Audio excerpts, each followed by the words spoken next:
Transcription is a process in which the combined after genetic information means genetic information की copy तैयार करना means the conversion into the RNA from DNA, यानी DNA से इसकी genetic information की copy तैयार होकर के आरएनए बनती है और इस आरएनए से फिर प्रोटीन का फॉर्मेशन होता है, राइट? है बेटा, माने ये हो गया बॉडी में किस टाइप के प्रोटीन की नीड है ना? कौन से प्रोटीन की रिक्वायरमेंट है, किस स्टेज में कौन सा प्रोटीन बनेगा, उसके लिए इंफॉर्मेशन कौन देता है? डीएनए।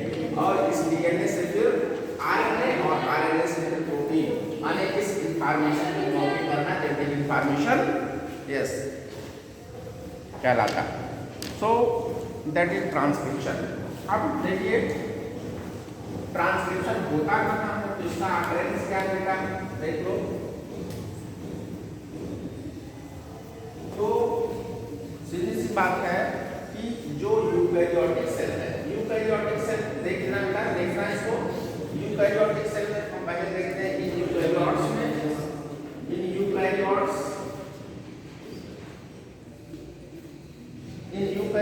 तो यूकैरियोट्स में कहाँ होगा? यूकैरियोट्स में न्यूक्लियस में होगा। ये देखिए न्यूक्लियस, तो न्यूक्लियस के इनसाइड डीएनए पाया जाता है। देखो बेटा, yes DNA, it is DNA. तो डीएनए कहाँ पाया गया? न्यूक्लियस में पाया गया। इस डीएनए से जेनेटिक इंफॉर्मेशन की कॉपी करके बनेगा क्या? आरएनए बनेगा। ये हो गया आरएनए। ध्यान देना बेटा, ये देखो सिंगल स्ट्रैंडेड आरएनए, तो आरएनए सिंगल स्ट्रैंडेड होता है, सिंगल स्ट्रैंडेड आरएनए, राइट? और ये है डबल स्ट्रैंडेड डीएनए, डीएसडीएनए।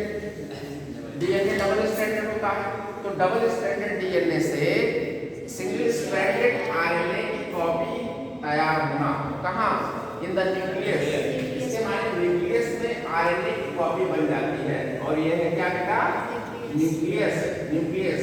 अब देखो होता क्या है, यहाँ से यह आरएनए फिर ट्रांसफर हो जाता है कहाँ पर? साइटोप्लाज्म। यह क्या है? साइटोप्लाज्म। क्या है? साइटोप्लाज्म। यह एरिया साइटोप्लाज्म है। तो ये साइटोप्लाज्म है, पूरा प्रोसेस हम आपको डायग्राम से समझा रहे हैं। देखिए ये साइटोप्लाज्म है आपका, राइट? तो यहाँ देखिए, फिर देखिए न्यूक्लियस के इनसाइड, यानी न्यूक्लियस में डीएनए होता है जिसको हम जेनेटिक मटेरियल कहते हैं, और इस जेनेटिक मटेरियल से इंफॉर्मेशन की कॉपी हो जाती है और आरएनए का फॉर्मेशन हो जाता है। कहाँ? न्यूक्लियस में। पहले इस बात को दिमाग में सेट कर लीजिए, न्यूक्लियस के इनसाइड आरएनए का फॉर्मेशन होता है, लेकिन आरएनए फंक्शनल कहाँ होता है? Outside of the nucleus. Question हमारा यहीं से बनेगा, यानी आरएनए फंक्शनल यानी प्रोटीन का फॉर्मेशन कहाँ होता है? न्यूक्लियस के बाहर, आउटसाइड ऑफ द न्यूक्लियस, है ना? तो यह जो है यहाँ से फिर यहाँ आ जाता है, ये ऐसे मीन्स आरएनए यहाँ से ट्रांसफर होकर के बेटा न्यूक्लियस के बाहर, न्यूक्लियस के आउटसाइड आकर के फिर यहाँ से प्रोटीन बनाता है, ठीक है ना? जहाँ की राइबोसोमल आरएनए होते हैं, है ना? पता है आपको 3 टाइप के आरएनए होते हैं। कौन कौन से? एक एमआरएनए, दूसरा टीआरएनए और तीसरा आरआरएनए। तो आरआरएनए कहाँ पाया जाता है? राइबोसोम में, है ना? राइबोसोमल आरएनए है, इसको क्या कहते हैं? राइबोसोमल आरएनए कहते हैं। Ribosomal RNA, right? And it is transfer RNA, और इसको क्या कहते हैं बेटा? मैसेंजर आरएनए कहते हैं, मैसेंजर आरएनए, ठीक है ना? तो मैसेंजर आरएनए क्या करता है? मैसेंजर आरएनए मैसेज को ट्रांसफर करता है, मैसेज को कैरी करता है। और ट्रांसफर आरएनए का क्या फंक्शन है? इन सारे तीनों के फंक्शन को इसी समय एक्सप्लेन कर देते हैं। ट्रांसफर आरएनए का क्या फंक्शन है? जो टीआरएनए है, बोलिए। टीआरएनए का एक और नाम है जो बहुत इंपॉर्टेंट है, नीट में आया है, बताएं आंसर। नीट का क्वेश्चन है बेटा, नीट में आया है ये।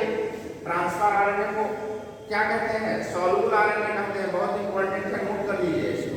सॉल्युबल आरएनए आया है, इसको सॉल्युबल आरएनए भी कहते हैं, ट्रांसफर आरएनए। नोट करिए, इंपॉर्टेंट है।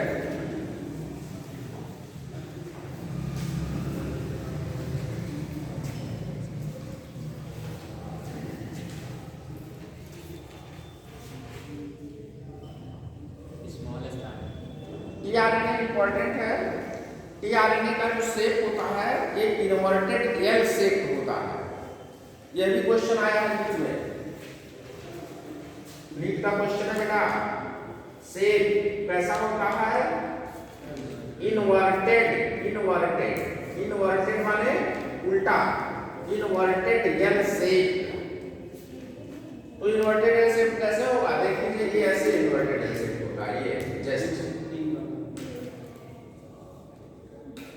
ये टीआरएनए का स्ट्रक्चर है, इंपॉर्टेंट है। स्ट्रक्चर ऑफ टीआरएनए,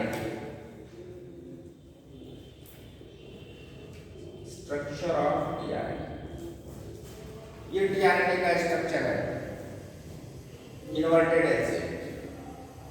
इसके इस एंड पर एमिनो एसिड्स पाए जाते हैं, amino acids, amino acids.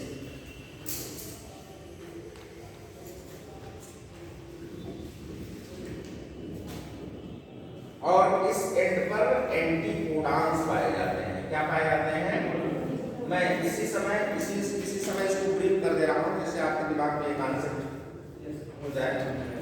Anticodon पाए जाते हैं बेटा। तो इसका फंक्शन कैसे, तो इसका फंक्शन यही डिसाइड कर लेंगे, करता क्या है ये।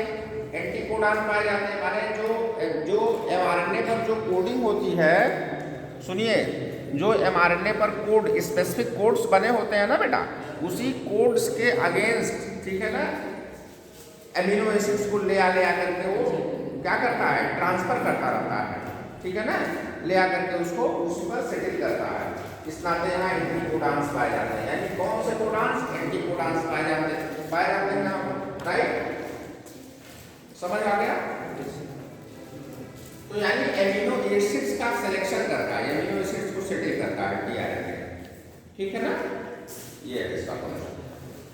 ये नीट में आया हुआ क्वेश्चन है, ये दोनों क्वेश्चन नीट में आए हैं, इंपॉर्टेंट है, इसका मैंने बता दिया। इसका इन्वर्टेड शेप होता है, ये देख लीजिए, बना लीजिए। और एमआरएनए मैसेंजर आरएनए है, ठीक है, मैसेज को कैरी करता है, राइट। राइबोसोमल आरएनए कहाँ पाए जाते हैं, राइबोसोम्स में पाए जाते हैं। क्लियर, आगे चलते हैं। तो transcription is a process in which copying of the genetic material, यानी जेनेटिक मटेरियल डीएनए होता है, डीएनए की कॉपी होती है, तो आरएनए का फॉर्मेशन होता है। ये न्यूक्लियस के अंदर होता है और फिर न्यूक्लियस के बाहर आरएनए आता है और जहाँ की प्रोटीन का फॉर्मेशन करता है, ठीक। तो आरएनए से प्रोटीन का जब फॉर्मेशन होता है तो इस प्रोसेस को हम ट्रांसलेशन कहते हैं, ट्रांसलेशन कहते हैं। आइए, ट्रांसलेशन कहते हैं, और इस प्रोसेस को ट्रांसक्रिप्शन कहते हैं, जिसको हम यहाँ पढ़ा रहे हैं, ठीक है ना।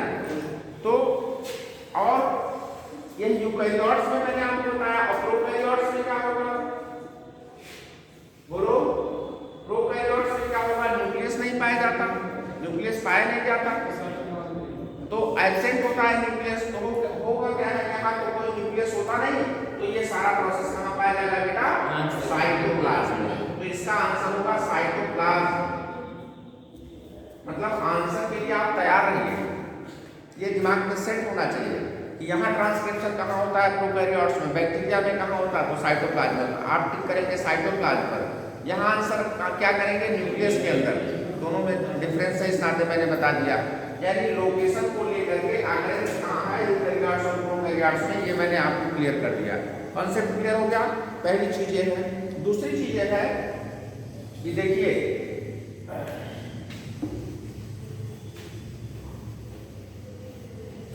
क्वेश्चन ये है कि डीएनए डबल स्ट्रैंडेड होता है, बोलो बेटा। जैसे देखो बता रहा है, डबल स्ट्रैंडेड डीएनए होता है। देखिए, डबल स्ट्रैंडेड होता है, दो स्ट्रैंड इससे होते हैं, ठीक है ना। हमने आपको बताया कि इससे फिर एक स्ट्रैंड आरएनए का बनता है, तो क्यों एक ही स्ट्रैंड क्यों बनता है, ये भी तो एक क्वेश्चन हो सकता है। बोलो, कोई बताए इसका आंसर। दोनों स्ट्रैंड से क्यों नहीं आरएनए बनते, कोई बताएगा? बोलो बेटा, ये भी तो हो सकता है ना। Why both strands are not participated in the transcription process?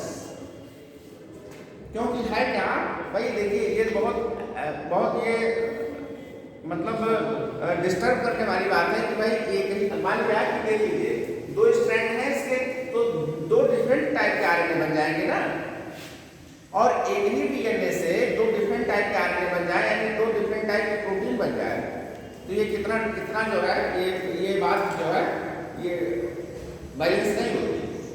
कहाँ बैलेंस होती है कि डीएनए एक है, उससे दो टाइप के आरएनए बन जाएंगे, तो दो टाइप के आरएनए बन जाएंगे तो दो टाइप के प्रोटीन्स बन जाएंगे। ये हो गई। अच्छा है क्या, दोनों डिफरेंट सेम टाइप का नहीं होते, जैसी रिक्वायरमेंट होगी उसी टाइप के प्रोटीन बनेंगे, ये चीज है यहाँ पे, ठीक है। तो अगर मान लिया कि हमारा डीएनए देख लो ऐसे, ये देखो डबल स्ट्रैंडेड डीएनए है, यहाँ देखिए हम आपको एक्सप्लेन कर रहे हैं। एक 5 to 3 है बेटा और दूसरा 3 to 5 होगा, राइट। सपोज मान लिया कि इस पर जो है देख लो, इस पर ए सी, चलो ए बी सी जी है ना, ए टी, ये है इस पर 5 वाले पर, तो टी इस पर जो दूसरा वाला स्ट्रैंड होगा जस्ट इसके अगेंस्ट, इस पर क्या होगा टी होगा, इस पर क्या होगा ए होगा, बोलो इस पर क्या होगा जी होगा, इस पर क्या होगा बोलिए सी होगा, इस पर क्या होगा टी होगा, इस पर क्या होगा ए होगा, इस तरह से होगा, ठीक। अब देखो ये डबल स्ट्रैंडेड डीएनए है, ठीक, इसका ट्रांसक्रिप्शन हमको करना है, तो होता क्या है, जो ये एक इसमें यह स्ट्रैंड जो होता है ये टेम्पलेट स्ट्रैंड होता है, इसको टेम्पलेट कहते हैं बेटा, और ये कोडिंग स्ट्रैंड होता है, यानी जो आरएनए बनेगा वो इससे बनेगा, इसको कोडिंग से बनेगा और इस पर टेम्पलेट पर बनेगा, ठीक। फिर से समझिए इस बात को, ये कोडिंग स्ट्रैंड है, एक स्ट्रैंड जो होता है डीएनए का वो कोडिंग स्ट्रैंड होता है, ठीक है ना। इसके अकॉर्डिंग टू आरएनए बनेगा, इसके अकॉर्डिंग टू आरएनए बनेगा, इस कोडिंग स्ट्रैंड के अकॉर्डिंग टू आरएनए का फॉर्मेशन होता है।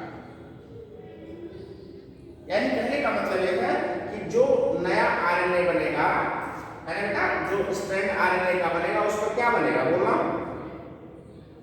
ए है, एडेनिन के साथ क्या बनता है आरएनए में, बोलो एडेनिन के साथ क्या बनेगा, हाँ थाइमिन बनेगा नहीं, तो बनेगा क्या यूरासिल बनेगा, तो यहाँ यू हो जाएगा, एक डिफरेंस है। अगर इस ए की जगह पर टी बन जाता, ध्यान दीजिए, तो यह स्ट्रैंड टेम्पलेट बिल्कुल जस्ट इसी की कॉपी बनती, जस्ट इसी के जैसा बनता, तो इसी की जस्ट कॉपी नहीं बन जाती। मान लिया कि जैसे हम आपसे कहें ए के अगेंस्ट क्या बनेगा, तो आप कहेंगे टी बनेगा, टी के बाद क्या बनेगा तो ए बनेगा, एक सी के बाद क्या बनेगा तो जी बनेगा, है बेटा, जी के बाद क्या बनेगा तो सी बनेगा, ए के बाद क्या बनेगा टी बनेगा, टी के बाद क्या बनेगा ए बनेगा, ए कॉपी तैयार हो रही है देखो, तो ये इसकी जस्ट कॉपी नहीं हो जा रही है, एग्जैक्ट कॉपी सिमिलर हो जा रही है। पढ़िए T A ji C T A, फिर देखो T A ji C T A, तो ये इसकी जस्ट कॉपी हो जा रही है, यानी टेम्पलेट की जस्ट कॉपी बन जा रही है। लेकिन ऐसा नहीं हो सकता, टेम्पलेट की जस्ट कॉपी नहीं बनेगी। बनेगी कैसे, चूंकि ये आरएनए है, इस नाते ए के जगह पर क्या बनेगा यू बनेगा, ठीक है ना बेटा। टी के जगह पर क्या बनेगा, नहीं टी के जगह पर क्या बनेगा ए बनेगा, एडमिन बनेगा, जी सी के जगह पर जी बनेगा, जी के जगह पर सी बनेगा, और फिर ए यहाँ आ गया तो ए के जगह पर क्या बनेगा यूरासिल बनेगा, यू बन जाएगा, फिर टी के जगह पर क्या बनेगा ए बनेगा। माने इस तरीके से ये कॉपी तैयार हो जाएगी, यानी यह टेम्पलेट स्ट्रैंड हो गया, देख लीजिए ये टेम्पलेट स्ट्रैंड हो गया और एक कोडिंग स्ट्रैंड हो गया, यानी कोडिंग स्ट्रैंड के अकॉर्डिंग टू आरएनए का फॉर्मेशन होता है। माने जस्ट ऐसे ऐसे समझ लो बेटा, ये कोडिंग स्ट्रैंड है तो इसका ये, यानी इस तरीके से सिंगल स्ट्रैंडेड आरएनए का फॉर्मेशन होता है। किससे? एमआरएनए से, सॉरी डीएनए से, यानी डीएनए के कोडिंग स्ट्रैंड से, यानी coding strand of DNA, coding strand of DNA form the copy of, नहीं कॉपी क्या कुछ नहीं, एमआरएनए आप ऐसे कर सकते, यानी सिंगल स्ट्रैंडेड एमआरएनए। इस प्रोसेस को भी क्या करते हैं? ट्रांसक्रिप्शन करते हैं। करेक्ट। आग्रह मैंने आपको बता दिया, यूकैरियोट्स में कहां, प्रोकैरियोट्स में कहां, सेम टाइम पर नहीं हो सकता। ठीक है बेटा, दो स्ट्रैंड नहीं बन सकते क्योंकि प्रोटीन सेम हो जाएगा, है ना। तो ये मैंने आपको बता दिया, समझ में आ गया बेटा। तो इस तरीके से आरएनए का फॉर्मेशन और इसके लिए किस तरीके के कोड्स बनेंगे ये मैंने आपको डिटेल बता दिया। अब आते हैं ट्रांसक्रिप्शन यूनिट पर, होता कैसे ट्रांसक्रिप्शन, इसको समझ लेते हैं। इतनी चीजें समझ में आ गई। क्या क्या ऑकरेंस, इस क्वेश्चन का आंसर क्यों दोनों स्ट्रैंड से नहीं बनते, ठीक, कैसे होता है वो डायग्राम से मैंने बता दिया, ये मैंने आपको कोड करके बता दिया, राइट। अब हम चलते हैं ट्रांसक्रिप्शन यूनिट पर। ट्रांसक्रिप्शन यूनिट कैसे बनती है, क्यों ट्रांसक्रिप्शन यूनिट उसको कहते हैं, वाई, क्यों ट्रांसक्रिप्शन यूनिट क्यों टॉपिक दिया है उसमें एनसीईआरटी में, इसको समझते हैं।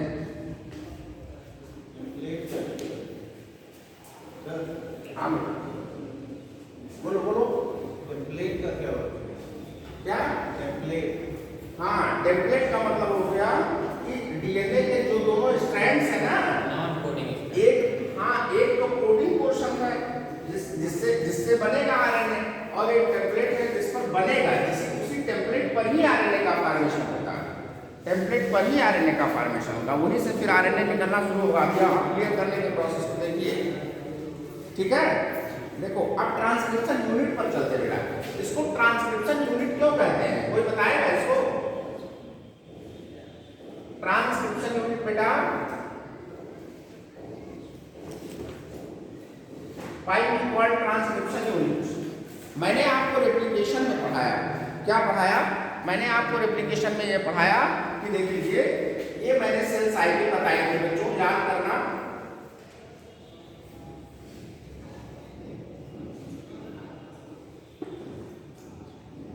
G1, G2, S और M।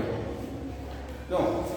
मैंने आपको बताया था कि सिंथेसिस फेज में रेप्लिकेशन होता है।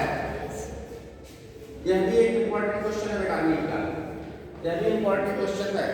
सिंथेसिस फेज में, एस फेज में मैंने आपको बताया था रेप्लिकेशन होता है, और मैंने आपको ये बताया था कि जो डीएनए की पूरे लेंथ का रेप्लिकेशन हो जाता है एस फेज में, ये बताया था, याद करिए। पूरे डीएनए की जो लेंथ है, जो एक डिप्लॉयड सेल में जो डीएनए पाया जाता है, उस पूरे डीएनए का रेप्लिकेशन जब तक नहीं हो जाता तब तक एस फेज नहीं खत्म होता। या दूसरे शब्दों में हम ये कह सकते हैं कि एस फेज की जो टाइमिंग निश्चित है, उसी टाइम में रेप्लिकेशन कंप्लीट हो जाता है। दोनों बातें एक ही, बोलो ये बात समझ में आ गई? मतलब ये होता है मेरे कहने का कि सिंथेसिस एस फेज में रेप्लिकेशन होता है, ठीक। अब क्वेश्चन ये है कि ट्रांसक्रिप्शन किस फेज में होता है? तो एनसीईआरटी लिखता है कि G1 फेज में, लेकिन मैं आपको ये बताता हूँ कि G1 और G2 दोनों में आंसर इसका होगा, आप चाहे नोट कर लीजिए। यह भी एक इंपॉर्टेंट क्वेश्चन आपको दिया गया है, यानी ट्रांसक्रिप्शन ना बेटा, ट्रांसक्रिप्शन प्रोसेस कहाँ होता है? Yes, transcription is going on in G1 and G2। Important है, इसको भी नोट कर लो बेटा। रेप्लिकेशन कहाँ? एस में। G1 और G2 में ट्रांसक्रिप्शन, यानी ट्रांसक्रिप्शन प्रोसेस G1 और G2 में होता है, करेक्ट। ये क्लियर हो गया? मैंने सेल साइकिल से इसको रिलेट कर दिया। फिर यहां से स्टार्ट करते हैं कि ट्रांसक्रिप्शन, रेप्लिकेशन पूरे डीएनए का होता था, लेकिन ट्रांसक्रिप्शन पूरे डीएनए का एक साथ नहीं होगा। मतलब ऐसा नहीं है कि एक जगह से स्टार्ट करके पूरे जितना स्ट्रैंड है पूरे का हो जाएगा, जितनी जरूरत होगी उतने का होगा। माने जिस इंफॉर्मेशन, जैसा कोड रहेगा डीएनए पर, जो मैसेज करेगा वो, जिस टाइप के प्रोटीन की जरूरत होगी उस टाइप का मैसेज की कॉपी कर लेगा, जिसकी जरूरत नहीं है उसकी कॉपी नहीं करेगा। जैसे आप ये सपोज ये समझ लीजिए कि चाइल्डहुड में जिस प्रोटीन की जरूरत है, चाइल्डहुड में वो प्रोटीन बनेगी, ठीक है ना। बाकी जो पोर्शन है उस पोर्शन के मैसेज की जरूरत नहीं है बॉडी को, नहीं प्रोटीन बनाने की जरूरत है तो नहीं बनाएगा, जब जरूरत होगी तो दूसरे पोर्शन से प्रोटीन बना लेगा। जैसे सपोज आप यही समझ लीजिए कि मिल्क को डाइजेस्ट करने वाला जो एंजाइम है उसकी जरूरत ज़्यादा है चाइल्डहुड में, तो ऐसे प्रोटीन बनाएगा। तो ट्रांसक्रिप्शन एक छोटे स्मॉल पीस का, एक छोटे एरिया का, माने डीएनए के एक छोटे एरिया का, यानी डीएनए के इतने ही एरिया का ट्रांसक्रिप्शन होना है। तो जब डीएनए के इतने ही एरिया का ट्रांसक्रिप्शन होना है तो हम इसको ट्रांसक्रिप्शन यूनिट कहते हैं। यूनिट माने क्या? हाँ, यस, माने एक स्मॉल पोर्शन है ना बेटा। और वहां रेप्लिकेशन में रेप्लिकेशन यूनिट नहीं कहे, है ना। ये समझ पा रहे हो इस चीज को? क्यों नहीं कहे? क्योंकि वहां पूरे का रेप्लिकेशन होना था। हाँ, हमने आपको ये जरूर बताया कि रेप्लिकेशन बीच से स्टार्ट होता है, जहां उस पॉइंट को ओरिजिन कहते हैं। ओरिजिन से माने that is starting point, initiation point of the replication. Replication वहाँ से स्टार्ट होता है जहाँ उस पॉइंट को हम ओरिजिन कहते हैं, और वहीं से रेप्लिकेशन फॉर्क बन जाता है, दोनों स्ट्रैंड अलग हो जाते हैं, ये मैंने आपको बताया था। और वहाँ रेप्लिकेशन और अच्छा, अब एक क्वेश्चन बेटा और इम्पोर्टेंट है, आ गया कि what is the main difference between the replication and transcription, ये बताएं। Very good question, very good question. NCERT में ये नहीं कहीं मिला होगा, लेकिन हम आपसे पूछ रहे हैं, बताएं, सोच के बताओ बेटा। हाँ बेटा बोलो। इस वाले में यूनिट में होता है। हाँ, ये हो गया एक डिफरेंस और बताइए जो बहुत इंपॉर्टेंट है, जो हम आपसे सुनना चाहें। तो मैंने बता दिया इसमें ओरिजिन होता है, उसके वाले ओरिजिन होता है, इसमें पॉइंट्स होता है। और बताओ बहुत इंपॉर्टेंट है बेटा ये difference between replication and transcription.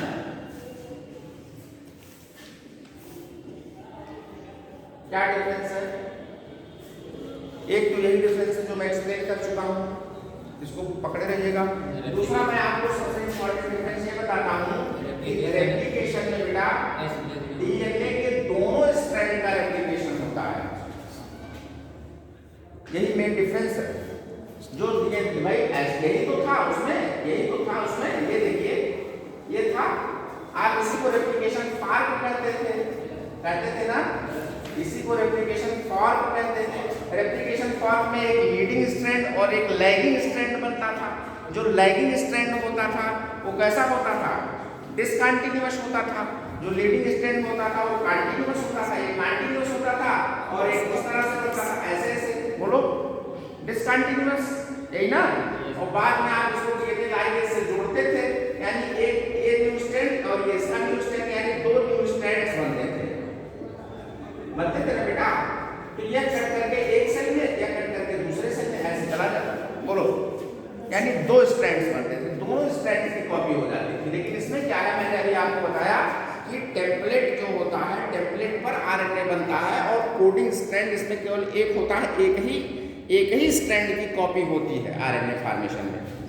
दोनों स्ट्रैंड कॉपी करके आरएनए नहीं बनाते हैं, क्योंकि दो डिफरेंट टाइप के आरएनए बन जाएंगे तो डिफरेंट टाइप की प्रोटीन बन जाएगी एक ही डीएनए से, जो कि गलत है, जो कि रॉन्ग है।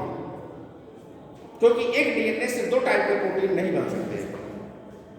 इस नाते बॉडी का स्पेशल मैकेनिज्म है कि डीएनए से एक ही टाइप की प्रोटीन बने, इस नाते एक ही स्ट्रैंड की कॉपी होती है।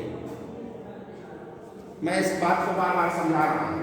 और यहाँ रेप्लिकेशन में ऐसा नहीं, इस नाते दोनों स्ट्रैंड रेप्लिकेशन में पार्टिसिपेट करते हैं। बोलो, कॉन्सेप्ट क्लियर? ये बात समझ में आ गई? ये दोनों चीज समझ ली। दोनों चीजें एनसीईआरटी में नहीं है जो मैं आपको बता रहा हूँ, और दोनों इंपॉर्टेंट में क्वेश्चन आए इसमें। हाँ बेटा, इसमें तो अलग प्रोटीन बनेगा। क्या रिप्लिक अलग प्रोटीन बनेगा। किसमें? रेप्लिकेशन में? रेप्लिकेशन में कोई प्रोटीन नहीं बनती। रेप्लिकेशन में कोई प्रोटीन नहीं बनती। रेप्लिकेशन में क्या होता है कि केवल स्ट्रैंड्स जो है तो दो डबल बनते हैं ना। रेप्लिकेशन होता क्यों? रेप्लिकेशन डीएनए की एक एग्जैक्ट कॉपी तैयार करने के नाते होता है, क्योंकि सेल जब डिवाइड करने को होती है तो उसके पहले डीएनए एक डबल हो जाता है, डीएनए जस्ट डबल हो जाता है। डीएनए अपने ही जैसे एग्जैक्ट एक डबल कॉपी तैयार करने के लिए रेप्लिकेशन करती है, और वो रेप्लिकेशन का प्रोसेस कब स्टार्ट होता है? जब सेल डिवाइड करने को होती है, या सेल में माइटोसिस स्टार्ट होने को होता है तो सेल ऐसा करती है, या सेल की रिपेयरिंग हो तब ऐसा सेल करेगा, क्योंकि एक सेल से दो सेल बनाना है तो जो दूसरा नया सेल बनेगा उसमें भी तो डीएनए जाएगा ना। तो जो पहला वाला सेल है वो अपने जैसे एग्जैक्ट कॉपी डीएनए की तैयार करके फिट कर लेता है, तो सेल जैसे डिवाइड करती है माइटोसिस फेज में तुरंत वो डीएनए ट्रांसफर हो जाता है। कैसे? ये देखिए, जैसे यह एक सेल है, देखो ये इसका न्यूक्लियस है, इसके अंदर जेनेटिक मटेरियल है जिसको आप 2x कहते हैं। इसी एक सेल से दो सेल बनना है। कैसे? जैसे मान लिया आपको कहीं चोट लग गई, आपको घाव हो गया, तो बॉडी उसको रिपेयर करने के लिए क्या करेगी? माइटोसिस करेगी। वहाँ जरूरत है कि भाई और सेल बनने चाहिए, न्यू सेल की जरूरत है, डाटा सेल की जरूरत है ना बेटा। तो एक सेल क्या करेगा? दो सेल का प्रिपरेशन करेगा, या आप ऐसा कहिए, दूसरे शब्दों में आप ये कह सकते हैं कि एक सेल टूट करके दो सेल में बना, बट ऐसा नहीं कर सकते। ये कर सकते हैं कि भाई एक सेल दो सेल बनाता है, ऐसा ये सही है, ठीक है ना। दो सेल बन जाएगा ऐसे। और आप जानते हैं कि जब दोनों सेल बनते हैं तो इसमें क्रोमोसोम नंबर में कोई परिवर्तन नहीं होता है। No change in the chromosome number in the mitosis. चूंकि माइटोसिस है तो जब क्रोमोसोम नंबर में चेंज भी नहीं होना है और दो सेल बनना भी है तो इतने का डबल नहीं होगा, इस 2x का डबल नहीं होगा ना। तो उस डबल को रेप्लिकेशन ही कहते हैं, जो कि एस फेज में होता है, यानी doubling of the genetic material, doubling of the DNA, यानी डीएनए से एग्जैक्ट डीएनए की कॉपी का फॉर्मेशन करना रेप्लिकेशन कहलाता है। माइंड वॉश हुआ? बोलो। यानी यहां जब नया सेल बनेगा बेटा तो यहां भी हम 2x ही लिखेंगे। बोलो, ये माइटोसिस है। ये इसमें कहीं कोई ट्रांसक्रिप्शन की बात नहीं है, इसमें कहीं कोई प्रोटीन फॉर्मेशन की बात नहीं है। जो आपने कहा कि यहाँ प्रोटीन फॉर्मेशन नहीं होता, तो यहाँ प्रोटीन फॉर्मेशन नहीं होता। इस प्रोसेस में कहीं प्रोटीन फॉर्मेशन नहीं होता, केवल डीएनए की क्या होती है? डबलिंग होती है। बोलो बेटा, आ गया समझ में बच्चों? बस ठीक। और इसमें यहाँ क्या ट्रांसक्रिप्शन में मैंने आपको बता दिया, तो ये इंपॉर्टेंट क्वेश्चन, इसको आप क्लियर कर लीजिए। आगे चलते हैं।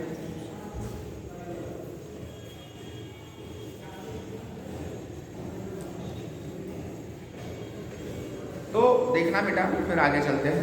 ट्रांसक्रिप्शन यूनिट, यानी एक छोटे से पोर्शन, यानी पूरे डीएनए के एक छोटे पोर्शन, जिस टाइप के प्रोटीन की जरूरत होती है वहां उस टाइप के प्रोटीन के इंफॉर्मेशन पर ट्रांसक्रिप्शन स्टार्ट हो जाता है, और हम उस पोर्शन को क्या कहते हैं?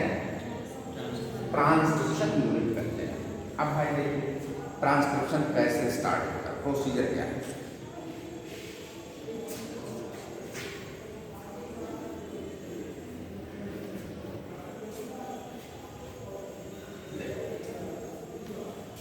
तो बेटा, ट्रांसक्रिप्शन प्रोसेस के 3 मेन स्टेप हैं। There are 3 main steps, 3 main steps of transcription. इन तीनों स्टेप्स का नाम बेटा, पहला तो स्टेप ये है इनिशिएशन। क्या है? इनिशिएशन। योर फर्स्ट इनिशिएशन शुरू होगा। हमें ये डिसाइड करना है कि कैसे इनिशिएशन होता है, ठीक है भाई? एकदम बिल्कुल इजी होकर के समझो बेटा, दिमाग में सेट हो जाएगा। पहले इनिशिएशन कैसे स्टार्ट होता है, तो पहला step initiation, step 1, step 2 elongation, elongation, elongation दूसरा स्टेप। और step third termination. Termination. Sequence पूछ ले क्योंकि भाई स्टार्ट हो गई तो कोई चीज बंद भी तो होगी ना, तो भैया थर्ड इज टर्मिनेशन। टर्मिनेशन। इसका सीक्वेंस और दूसरा टर्मिनेशन। हाँ बेटा क्लियर, सबको क्लियर हो गया तीनों स्टेप? कैसे इनिशिएशन होता है बेटा तो देख लेते हैं। यानी इनिशिएशन, इलॉन्गेशन और टर्मिनेशन। अब देखिए भाई, मैंने आपको समझाया, अभी बताया कि डीएनए के जो दो स्ट्रैंड्स हैं, ये हैं दोनों स्ट्रैंड्स, इसके किसी छोटी सी एरिया में ट्रांसक्रिप्शन स्टार्ट करना। सपोज ट्रांसक्रिप्शन स्टार्ट, जिसको हम ट्रांसक्रिप्शन यूनिट कहते हैं। क्या कहते हैं बेटा? ट्रांसक्रिप्शन यूनिट कहते हैं। क्या कहते हैं? डायग्राम बनाते हैं, यू कहते हैं। अब देखिए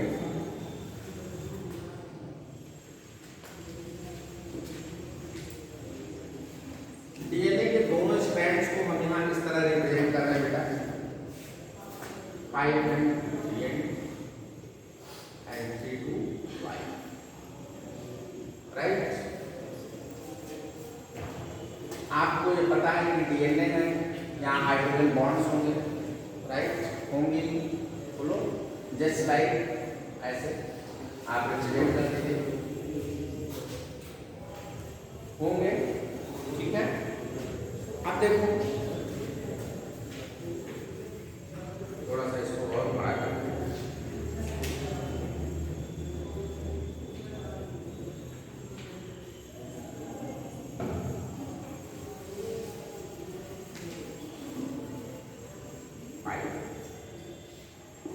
देखना यह जो रीजन है, ये रीजन प्रमोटर रीजन कहलाता है बेटा। ये तीनों तो स्टेप हो गए, तो मिटाना नहीं चाहते, बट ये देखना कि इनके सेपरेट है, ठीक है? ऐसे यह जो रीजन है कितना, ये रीजन, ये प्रमोटर रीजन कहलाता है। प्रमोटर रीजन, ठीक है बेटा? और ये जो लास्ट वाला जो रीजन है, यह कहलाता है टर्मिनेटर रीजन। या टर्मिनेटर, ठीक है? और जो बीच की स्ट्रक्चरल, क्या हो बेटा? स्ट्रक्चरल। अब हम आपको बता दें डीएनए का तो ये पूरा टेम्पलेट है, पूरा स्ट्रैंड है डीएनए का, बोलो यहाँ से स्टार्ट है, लेकिन यहाँ से नहीं होता, यहाँ से आरएनए नहीं बनता, क्योंकि जितना प्रमोटर रीजन है वो आरएनए नहीं बनाता, टर्मिनेटर रीजन जो वो भी आरएनए नहीं बनाता, केवल आरएनए स्ट्रक्चरल रीजन ही बनाता। अब आप पूछिए इन दोनों का तो यूज क्या है? लेकिन यूज है क्योंकि बिना इनके ट्रांसक्रिप्शन हो ही नहीं सकता, क्योंकि प्रमोटर से ही स्टार्ट होता है, ठीक है? तो ये स्टार्ट कर देगा, स्टार्टर के तरीके से हम कर सकते हैं। और यहाँ से आरएनए की कॉपी करेंगे तो आगे कर सकते हैं कि यहाँ से यहाँ तक की बन जाती है, और ये टर्मिनेटर। तो देखते हैं बेटा कैसे स्टार्ट होता है। तो फर्स्ट इज, इसको छोड़ेंगे नहीं, इंपॉर्टेंट है। First is initiation. इनिशिएशन कैसे होता है ये हमें बता देना। तो देखो इसके लिए एक स्पेशल एंजाइम होती है, क्योंकि आरएनए को बनाएगा कौन? आरएनए पॉलीमरेज, है ना भाई? आरएनए को कौन बनाएगा बेटा? RNA polymerase.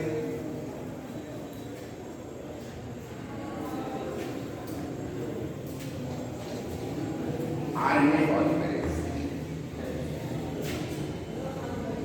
RNA polymerase.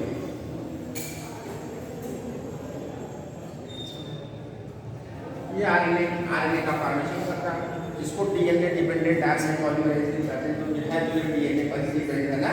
ये उल्टा हो गया। हाँ आंटा उल्टा हो गया। क्या? 3 स्ट्रैंड पे वो टर्मिनेटर होगा और 5 पे प्रमोटर होगा। तो चेंज कर देते हैं।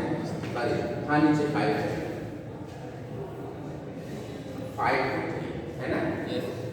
और 3 to 5. 5। चलो तो हाँ मैं आपको ये बता रहा था आरएनए इसको डीएनए डिपेंडेंट भी कहते हैं बेटा, इसका नाम और है DNA dependent RNA polymerase. RNA, ठीक है ना। ये भी क्योंकि है तो डीएनए से ही तो हेल्प लेकर के काम कर रहा है। अच्छा सुन और देखो इसके 2 फैक्टर होते हैं बेटा, 2 फैक्टर होते हैं इसमें। ये देखो 2 फैक्टर होते हैं, एक को कहते हैं सिग्मा फैक्टर। क्या कहते हैं? सिग्मा फैक्टर, एक RS factor. Sigma factor, sigma factor. इसको ऐसे, ये इसका साइन है बेटा, देख लेना, ये इसको ऐसे भी लिखते हैं सिग्मा फैक्टर, ठीक है ना। और एक फैक्टर है rho factor, RH, rho factor, ठीक है, रो फैक्टर। अब देखो दोनों का ये बहुत इंपॉर्टेंट है ये भी, यानी सिग्मा फैक्टर इनिशिएशन का काम करता है और रो फैक्टर किसका काम करता है? टर्मिनेटर, यानी ये टर्मिनेटर है, टर्मिनेशन का काम करता है। और ये क्या करता है? स्टार्टिंग का काम करता है, स्टार्टिंग। तो ये दिमाग में सेट कर लीजिए, इसको दोनों का फंक्शन भी सेट कर लीजिए।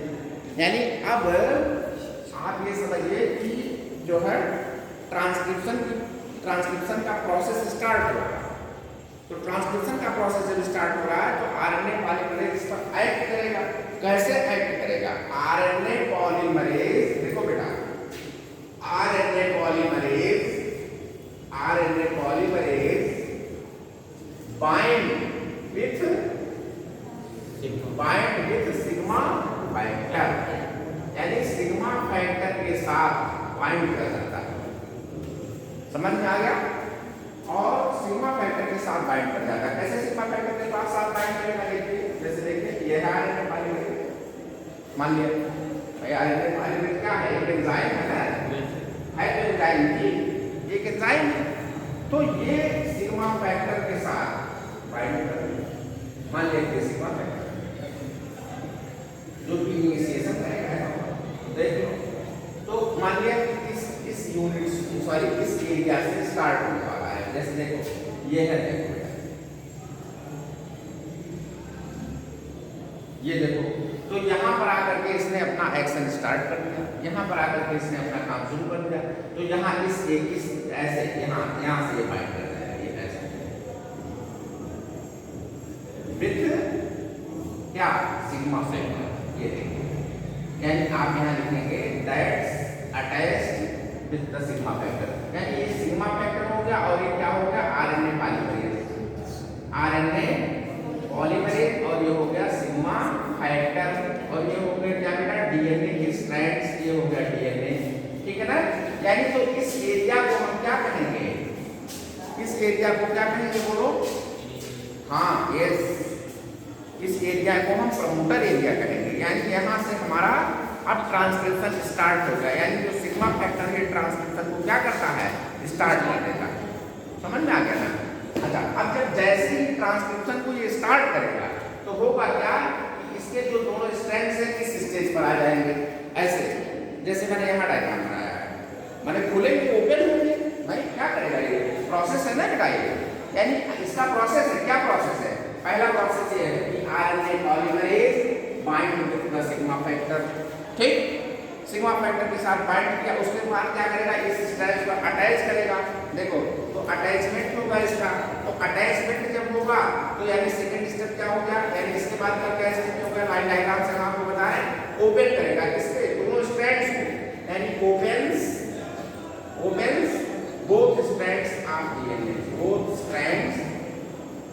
स्ट्रैंड्स ऑफ डीएनए के दोनों स्ट्रैंड को ओपन करता है, ठीक है, ओपन करेगा। उसके बाद चूंकि आरएनए पॉलीमरेज है यहाँ पर, ठीक है बेटा, तो ये इसका काम खत्म हो गया। यानी आरएनए पॉलीमरेज को यहाँ से ज्वाइन करके फिर निकल जाएगा, फिर जाएगा और कहीं ट्रांसक्रिप्शन करने के लिए ट्रांसक्रिप्शन को इनिशिएट करेगा, क्योंकि है काम इसका इनिशिएट करने का, केवल बस और तो कुछ करना नहीं।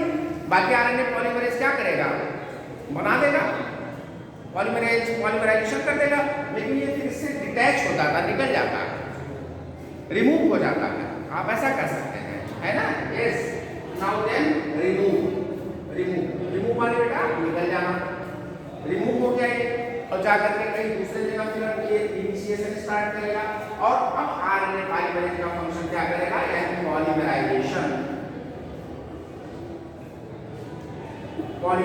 कर देता है, यानी पॉलीमराइजेशन करेगा, यानी प्रमोटर रीजन से अब जो है यहाँ पर नेक्स्ट देखिए ऐसे दूसरे स्ट्रैंड्स आरएनए का फॉर्मेशन हो जाएगा। यानी हमने आपको बताया था कि इतना रीजन पार्टिसिपेट नहीं करता, तो प्रमोटर का रीजन पार्टिसिपेट नहीं करता, बाकी स्ट्रक्चरल जीन्स के स्ट्रक्चरल जो रीजन है ये पार्टिसिपेट करते हैं और स्ट्रक्चरल ये बनाते हैं, आरएनए बनाते हैं। यहाँ से ये आरएनए बन जाएगा। कैसा बनेगा, मैंने आपको बताया था, जैसे A T C G T A suppose इस तरह से है, तो इस जस्ट देखिए ए के अगेंस्ट क्या बनेगा बेटा, यू बनेगा, टी के यू ए बनेगा, सी जी बनेगा, जी सी बनेगा, टी यू बनेगा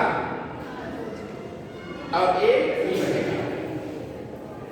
यानी इस तरह से सुनो, देखो अब इस डायग्राम को यहाँ सेट करो, यहाँ पर देखो ऐसे सेट करो इसको, यानी यह जब ओपन हुआ बेटा तो इस तरह से होगा ये, ऐसे जस्ट ये देखो यहाँ इतनी एरिया को आप इस तरह से ऐसे दिखाइए, ऐसे दिखाओ, और यहाँ से आरएनए बनना आप ऐसे दिखाइए। देखिए डायग्राम में देखो ये आरएनए बनना आप दिखाइए, यहाँ से आरएनए का फॉर्मेशन दिखाइए, यानी आरएनए यहाँ ऐसे बन गया, ठीक, और यहाँ से ये क्या होगा, रिमूव हो जाएगा। दूसरा डायग्राम है बेटा, तो आरएनए सॉरी क्या है, सिग्मा फैक्टर था, सिग्मा फैक्टर यहाँ से निकल गया, रिमूव हो गया, देखिए मैंने यहाँ लिखा है रिमूव होना, तो यहाँ से आरएनए बाहर आ जाएगा बेटा, सुनो ऐसे आरएनए बाहर आ जाएगा, आरएनए का बाहर हो जाना ऐसे दिखाई, देखिए एनसीईआरटी में दिखाया इस तरह से, लेकिन यहाँ ये एनसीईआरटी में नहीं समझाया, तो आप यहाँ दिखा दीजिए कि ये आरएनए है, ये आरएनए हो गया। फिर ये जैसे जैसे ओपन करता जाएगा, देख लेना अब ये करेगा क्या, जो ये आरएनए पॉलीमरेज है इधर बढ़ेगा ना, ये देखो ये जो प्रमोटर की जगह है इसके आगे स्ट्रक्चरल रीजन पर यहाँ तक बढ़ता चला जाएगा, यानी ये अब यह जो है यह यहाँ से यहाँ आ जाएगा, ऐसे ये यहाँ आ गया, यानी पूरे इसके दोनों स्ट्रैंड्स को ओपन करते हुए, ध्यान दीजिए इसके दोनों स्ट्रैंड्स को ओपन करते हुए और उसकी जस्ट कॉपी अपोजिट बनाते हुए, क्योंकि हमने पहले लिखा था कॉपीइंग ऑफ द इंफॉर्मेशन, यानी इस पूरे इंफॉर्मेशन को जितने कोड है इस पर सबका इंफॉर्मेशन सबकी कॉपी करना है इसको, तो ये पूरा यहाँ से चलता हुआ यहाँ तक आएगा, कहाँ तक, टर्मिनेटर रीजन तक। जब तक टर्मिनेटर रीजन तक नहीं पहुँच जाएगा तब तक इसके कोडांस, तब तक इसके इंफॉर्मेशन जो है वो बनते जाएंगे, यानी इस तरीके से यहाँ तक की कॉपी ये तैयार कर लेगा, और इस तरीके से आप यहाँ दिखा देंगे आरएनए का फॉर्मेशन इस तरह से ऐसे दिखा देंगे कि ये आरएनए, ये ऐसे यहाँ लिख दो UAGC UAGCUP दिखा दीजिए कि आरएनए बन गया, तो ये दिखा दीजिए। और उसके बाद बेटा फिर वही प्रोसेस, जैसे आरएनए पॉलीमरेज जहाँ टर्मिनेटर पर पहुँचेगा फिर रो फैक्टर एक्टिव हो जाएगा, क्योंकि उसको बंद करना है ना, तो अब इसके साथ यहाँ पहुँच करके ऐसे यहाँ दिखाओ, फिर ये दिखाओ, और यहाँ रो फैक्टर इंटर कर जाएगा ऐसे रो फैक्टर। तो जब रो फैक्टर पहुँच गया तो रो फैक्टर क्या करेगा, स्टॉप कर देगा, ठीक है, यानी ट्रांसक्रिप्शन को बंद कर दिया रो फैक्टर,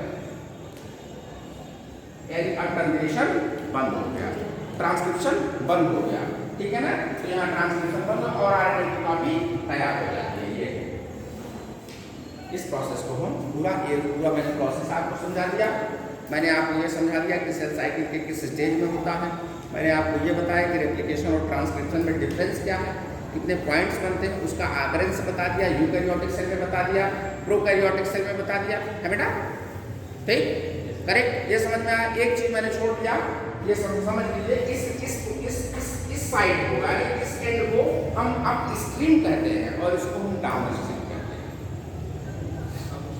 जी, माने जहां से स्टार्ट होता है इस एंड को, ये जो एंड है बेटा इसको अप स्ट्रीम कहते हैं, अप स्ट्रीम, और इसको कहते हैं डाउन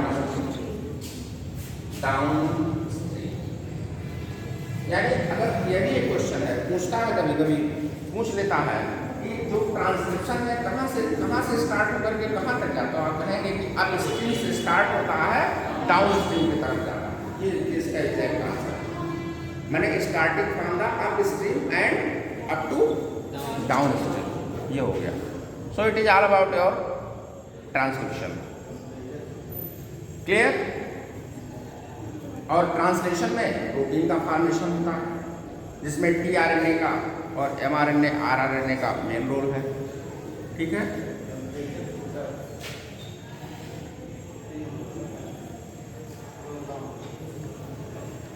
केमिस्ट्री वाले सॉल्व तो ये है। डायग्राम बना लीजिए।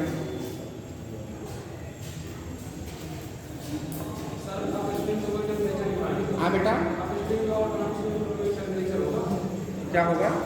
आप स्ट्रीम और डाउनस्ट्रीम का कोई टेम्परेचर डिफाइन करो। टेम्परेचर, टेम्परेचर तो नहीं है। कहाँ दिया एनसीईआरटी में? दिखाओ, देखा। सो it is all about your transcription.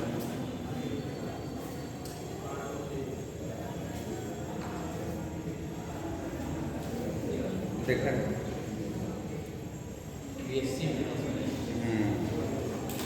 हो सकता है।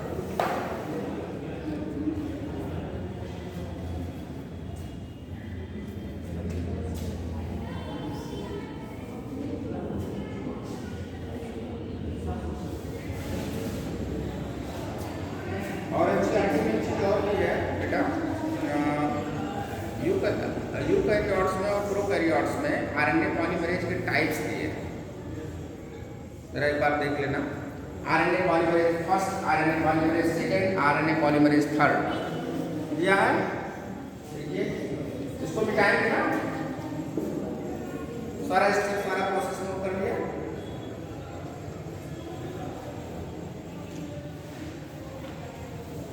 RNA polymerase first, second and third, तीनों का फंक्शन क्या है ये दिया है, इंपॉर्टेंट है ये भी। RNA polymerase first, RNA polymerase second और आरएनए पॉलीमरेज थर्ड, तीन टाइप के होते हैं बेटा। आरएनए पॉलीमरेज थर्ड ये तीन टाइप के होते हैं, दिया हुआ। और कहाँ ये तीनों फंक्शन होते हैं? Eukaryotic cell. ठीक, तो देखिए आरएनए पॉलीमरेज जो थर्ड है, फर्स्ट है, सॉरी फर्स्ट, ठीक है ना, ये आरआरएनए की सिंथेसिस करता है। सुनो, ये हम आपको बता रहे हैं, इंपॉर्टेंट है ना, ये आरआरएनए की सिंथेसिस करता है, आरआरएनए की सिंथेसिस करता है। ठीक, दूसरा ये जो सेकंड वाला है ये एमआरएनए की सिंथेसिस करता है, एमआरएनए की सिंथेसिस करता है। बहुत इंपॉर्टेंट है, इसको नोट कर लीजिएगा। और जो थर्ड है ये टीआरएनए की सिंथेसिस करता है। देख लेना बेटा एनसीईआरटी।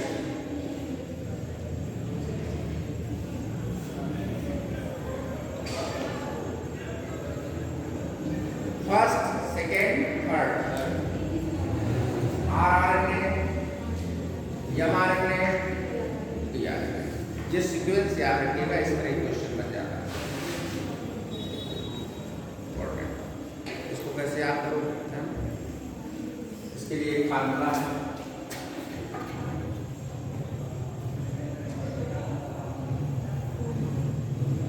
हिंदी इसकी क्या?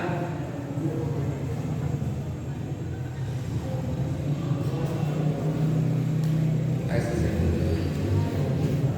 नहीं भूल जाएगा, भूलता है तो रॉन्ग हो जाता है।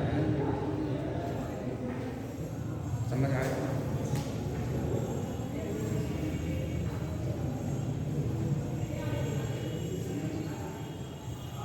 ये जो बुक है इसका पूरा कोर्स बहुत बड़ा है, कैसे कंप्लीट हो पाएगा अगर कोर्स इधर थोड़ा सा क्लास रेगुलर हो जाता तो, है ना? है ना? हाँ बेटा, नहीं प्रिंट से नहीं हो पाएगा बिना समझाए, फिर ये इतना एक्सप्लेन करने पर नोट अपने हिसाब से बना लीजिए, उसके उसके बाद उसका प्रिंट आउट निकाल के बच्चों को दे दें और एक अपने पास रखिए, उसी सब लोग अपने पास लेके आएंगे, आप उसमें बताते रहिएगा, आप देखते रहेंगे नोट्स में। ऐसे में समझ में नहीं आएगा, टाइम भी बच जाएगा। ऐसे तो हर वीकली एक चैप्टर वही तो ऐसा होता है, बड़ी प्रॉब्लम हो रही है। मतलब हमें भी लग रहा है कि जैसे कि अब एक टॉपिक से भी कोई नहीं पाता, रेप्लिकेशन का ट्रांसमिशन का ऐसे ही हो जाता है ज़्यादा।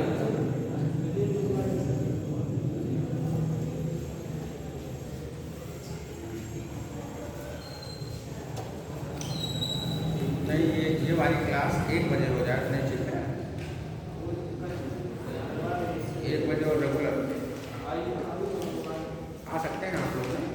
खंडक में तो 1 बजे ठीक भी रहेगा, जैसे 2 बजे से आपकी क्लास स्टार्ट होती है, 1 बजे कर लेते है ना, बात कर लेते हैं लोगों से, सब लोगों से,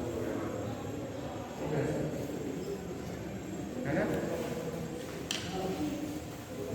एक बार तुम लोग भी कहो इन लोगों से, है ना बेटा। तो जेनेटिक्स की जेनेटिक्स की क्लास रेगुलर हो जाए, थोड़ा सा है क्या ना, एक लंबा गैप मिल जाता है ना, वेडनेसडे और फिर सैटरडे 3-4 दिन गैप हो जाता है।